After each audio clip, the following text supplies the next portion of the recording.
Hey guys, welcome to a bonus episode of Let's Play The Legend of Zelda Twilight Princess. In today's bonus episode, we are basically going to be showing off everything else that I couldn't show off in the Let's Play. There wasn't too much stuff left for me to show off. I pretty much showed off everything in the game that I could possibly do. But there's a couple things I kind of glanced over and I might have talked about in the Let's Play, but I'm going to go ahead and go over it in particular that I now I actually have the footage here. The first couple things in particular include, the Amiibo functionality to the Twilight Princess HD port. Some funny things you could do during the final boss fight of Ganondorf that I really find amusing and I kind of want to show off. And the final thing I wanted to show off was a new difficulty that they added to the Skyward Sword, Twilight Princess HD port. There's a new difficulty they added called Hero Mode. I think I might be thinking of Skyward Sword because that was the difficulty mode that they added in that game. They added that difficulty in Skyward Sword. That's why I kind of got confused there. But, yeah, there's a couple things that I didn't really get to show off. So, the first thing in particular I wanted to show off was the Amiibo functionality. Now, if you, just like I showed off in the Cave of Shadows episode, you have to bring up your collections menu in order to access the Amiibo. You can kind of see Amiibo at the bottom of the screen right underneath Link there. Now, you can only unlock Amiibo functionality after you've done the Tears of Light segment in Faron Woods. So basically at the beginning of the game, but not really at the beginning of the game. It's probably like the first hour of the game. So, yeah, you can only access Amiibo after that point in the game onwards. Before then, you can't access Amiibo. But there are a couple of Amiibo, there's actually several Amiibo that are compatible with Twilight Princess HD. Basically, all the Link Amiibos that were ever released, that includes 8-bit Link, regular Smash Link, all the Legend of Zelda Link Amiibos that they released, the Majora's Mask, Twilight Princess, Skyward Sword, Ocarina of Time, Wind Waker, and so on, and all those other Amiibo, even the Link's Awakening Amiibo that just was released along with Link's Awakening's remake will work on Twilight Princess, I think it counts as a regular Link Amiibo. All the Breath of the Wild Amiibo work. All the Breath of the Wild Link Amiibos work. The Horse Rider and the Archer will all work. They all do the same thing, and that's essentially give Link enough arrows that completely fill up his capacity of arrows, which I'm going to go ahead and do so. So I go ahead and do that, and on my gamepad, I can't really tell you, it says arrows have been replenished, and that's all it says. So yeah, all Link's Amiibo does is replenishes arrows. That's it. And I mean, I'm already at full capacity for arrows at this point in this file, so okay. That's all it does. So if you're really running low on arrows like I was after now completely thinking about it, I didn't have to spend rupees at all right before the Hyrule Castle episode. I could have just tapped my Link Amiibo and it would have been fine. Because I had no arrows after that episode. So yeah, that's pretty much it. The second thing that I wanted to show off was the Zelda and Sheik Amiibo. They do the same thing. But the Zelda and Sheik Amiibo, I used them in the Cave of Shadows episode. The Zelda and Sheik Amiibo, what they do is they completely reheal your hearts. So I tap the Zelda Amiibo here, and again, it says on my Wii U gamepad, it says hearts have been replenished. So it completely gives you a free heal.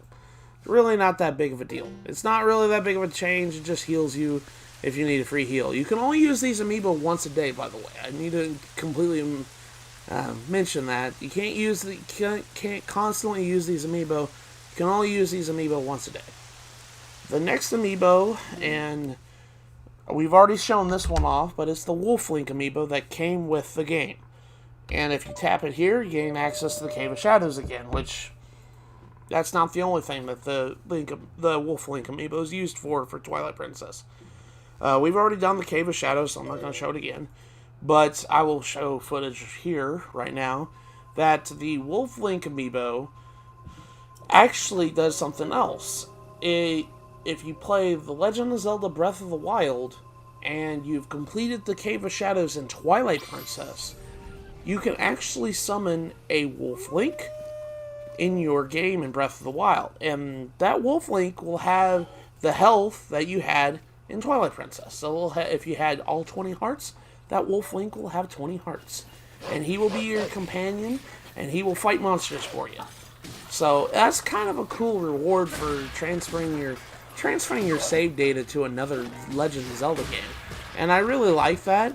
It kind of really enforces the idea that when this game came out in 2016, Breath of the Wild was just coming out the next year.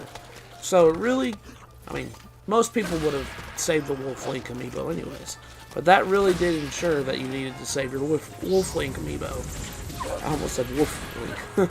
Wolf Link amiibo for Breath of the Wild if you get an extra bonus. So that's a cool little feature that you can add with the Wolf Link amiibo. Now the final amiibo that you can use in the game is the Ganondorf amiibo. And the Ganondorf amiibo can turn this game completely upside down if you're not too careful. The Ganondorf amiibo makes it so all enemies do double damage. And if you're playing on hero mode, it does 4 times damage. So we're going to go ahead and activate Ganondorf here. It says on my gamepad, it says, do you want to double the damage you take? This effect will last until you quit the game or receive a game over. So we're going to go ahead, and I hit no by accident, my bad. Yes, we want to confirm yes. And that kind of turns the damage a little bit. As you guys can see on my screen there, my hearts have turned to blue. That gives you an indication that double damage is in effect. So basically, if I go up to a regular enemy here in the courtyard, you know, just these Kagorogs here, as soon as they come flying down. There's one, okay. If I let them attack me, you'll notice I took half heart damage instead of quarter heart damage. In hero mode, whenever you play this, I'm going to be showing off hero mode here in a little bit, but hero mode automatically gives you double damage from the start. If you use the Ganondorf amiibo in hero mode, you'll take 4 times damage. So that Kagorog will do a whole heart damage in hero mode if you have the Ganondorf amiibo effectively unlocked. What this essentially makes a really hard run of Twilight Princess if you want an extra challenge. And I feel like this amiibo, besides obviously the Wolf Link amiibo, is probably the best amiibo to use if you want to use amiibo in this game. I mean, the other ones are useful, but I mean, the game's already, especially if you're playing on normal, you're already going to get hearts and arrows pretty easily. If you're not in here, if you're playing in hero mode, that might be a little bit easier, you know, to get more hearts and stuff because those don't drop. But and this one might give you a little bit more bang for your buck. My good friend Sonic Ghost, who's been on this Let's Play a couple episodes, he did a live stream of him going through all of hero mode on the Legend of Zelda Twilight Princess with the Ganondorf amiibo effectively unlocked, and he could only pick up the heart containers at the end of the dungeons. He could not pick up any heart pieces. He could not do anything. So he effectively was crippling himself, making a good challenge run, and it was really interesting to watch. I used a little bit of footage in this Let's Play too to kind of show it off. But yeah, that's essentially what all the amiibo do in the Legend of Zelda Twilight Princess. Now, I'm going to go ahead and cut until we get to the final boss fight, because there's actually a couple funny things you could do during the final boss fight that I really find interesting. So I'll see you guys in just a second. Now, the first thing I wanted to show off during this final boss fight is with the Puppet Ganon Zelda fight here. You can actually, during the tennis match, use an empty bottle to volley the orb of light back at Zelda. And this might actually be easier than your sword to use, honestly. It's kind of funny that you use a bottle to, you know, volley these orbs of light back and forth. But it's been like a staple in the Zelda series. It's been kind of a staple in all of the Zelda series to have a volleyball match between like Ganondorf and Link. And For some reason, this game, all the games have it so that you can use the bottle in order to volley the orb of light or whatever it is he launches at you, and you can actually use the bottle to kind of volley it back. I don't know why the bottle in particular, but it's just a funny little Easter egg that you can do. And sure enough, they kept it in Twilight Princess when they had this fight. So you could do it in Wind Waker, you could do it in Ocarina of Time, and you could do it in, I believe, the other Zelda games too. But I know for a fact that Ocarina of Time and Wind Waker had this for sure. And Twilight Princess has it too. So I always found this really funny. So that is the first thing I wanted to show off during this boss fight that I found really funny that you could do. So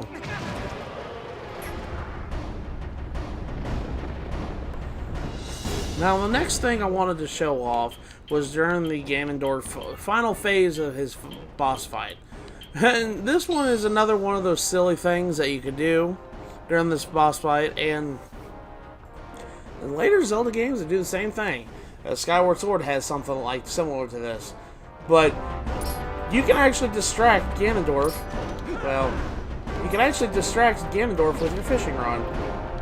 Yeah, if you cast your fishing rod like that, Ganondorf will look at it, and that'll allow you to get a free pot shot on him. And it makes the boss fight infinitely easier because he's distracted by your freaking fishing pole, of all things. Yeah, Ganondorf just, I guess he really likes to fish because he just looks at that fishing pole. He's like, hey, Link, you got a really cool lure on that. So I always just found that really hilarious that he just gets distracted by nothing but a freaking, fishing pole. And that just causes you to get free pot shots on him. And it makes the, like I said, it makes the boss fight infinitely more easier. So if you just keep, bringing out your fishing pole, it's like, oh, well, Ganondorf, you're just leaving yourself open there. Now, the last thing I wanted to show off, it really comes down to when Ganondorf actually falls down on his back and you have to push the ending blow on him. So I'm going to cut until we get to that part. Alright, so whenever he falls down on the ground, and that's your chance to get the ending blow, quickly put on your iron boots. Trust me on this. Put on your iron boots and then do the finishing blow on him. That finishes this boss fight, but it also unlocked something really funny.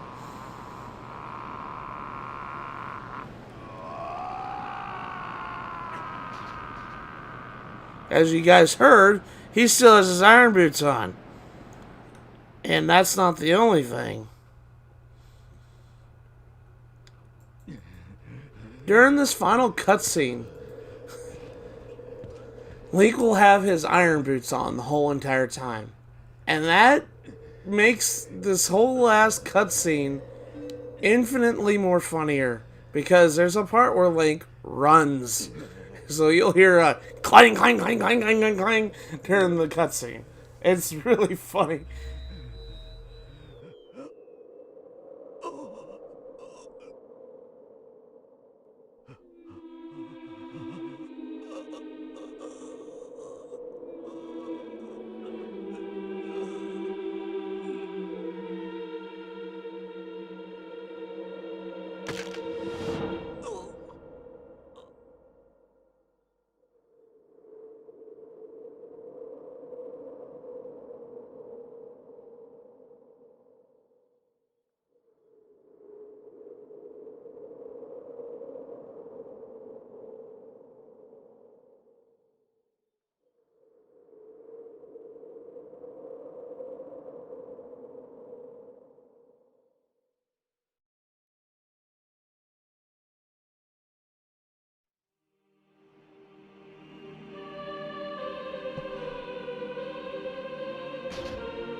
I really don't know why the developers put the iron boots on during this cutscene, or allowed the iron boots to be on, but it's really funny. You'll hear it.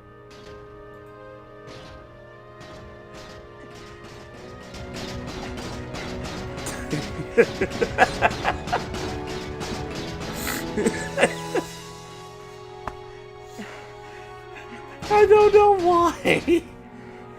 It just makes this seem more comical than it actually is. But yeah, that's pretty much it for all the funny things I wanted to show off during the final boss fight. Was, you know, there was actually kind of a lot of things during this final boss fight that I just find really amusing. I wanted to show off, but I didn't really want to show off actually in the playthrough. Wanted to keep it like in a separate thing, because I felt like it was a funny category to show off. But we're going to transition now into the last thing I wanted to show off, and that was the new mode that was added in the Wii U version of this game, and that's Hero Mode. So with that, I'll see you guys in just a second. Alright guys, we're back here at the title screen of The Legend of Zelda Twilight Princess. Like I said before, this mode was added into the Wii U version. The concept of Hero Mode started back in Skyward Sword, I believe. I think Skyward Sword was the first Zelda game that implemented Hero Mode. Hero Mode is basically the hard mode of The Legend of Zelda. In Hero Mode, the damage you take will be doubled. No hearts will drop. So that's pretty much it for a nutshell. It's basically, you gotta be careful on what you need to do. I'm gonna go ahead and skip all these cutscenes because we've already seen a lot at the beginning of the game. Yeah, that's pretty much it for this. You start off with, you know, not enough damage, but I'm actually gonna get to a part where we can actually get to the goblins, because we gotta go through all this tutorial again. So I'll see you guys in just a second. Alright, so I finally got here to this point. I completely forgot how long the tutorial section of Twilight Princess is, but we finally got to the point where we can fight an enemy. There's a Deku Baba here. In Hero Mode, like I said, you'll take double damage if you get attacked by enemies, like so. As you see, I took half a heart instead of a quarter heart, and that's kind of the gimmick of Hero Mode, is that you do double damage. Or, not you do double damage, you take double damage, I'm sorry. And, unfortunately for me, there isn't any, you know, heart drops. And that in itself is really hard, because that means you're going to have to depend on,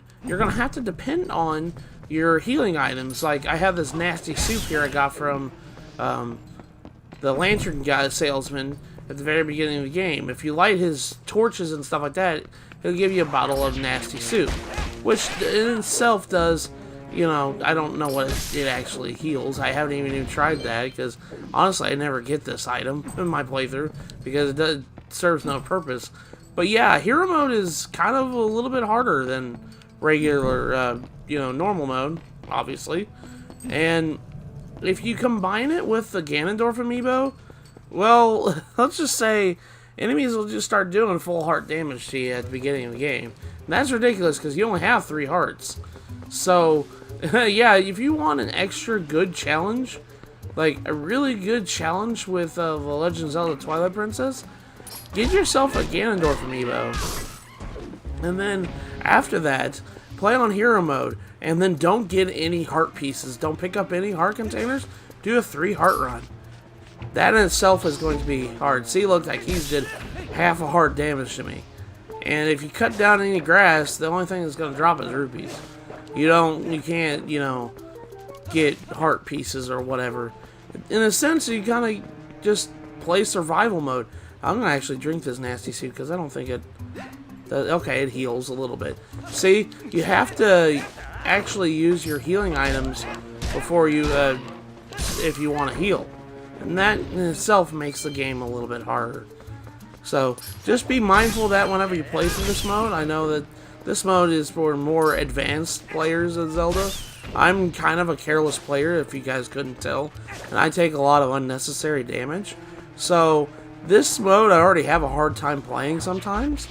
So just be careful whenever you're playing this mode. That's all I gotta say.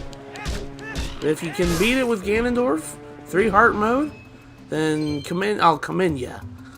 But yeah, that's pretty much it for all the bonus stuff I wanted to show off in The Legend of Zelda Twilight Princess. There wasn't very much.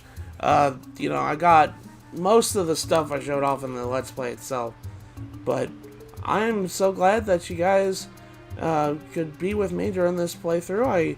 I'm glad I was able to show you off one of my favorite games of all time. And one of the games that helped me through my teenage years. I played a lot during my teenage years. But yeah, that'll be it for Twilight Princess HD. I hope you guys enjoyed the playthrough. And with that, I will see you guys in the next Let's Play I do. Take care, everyone.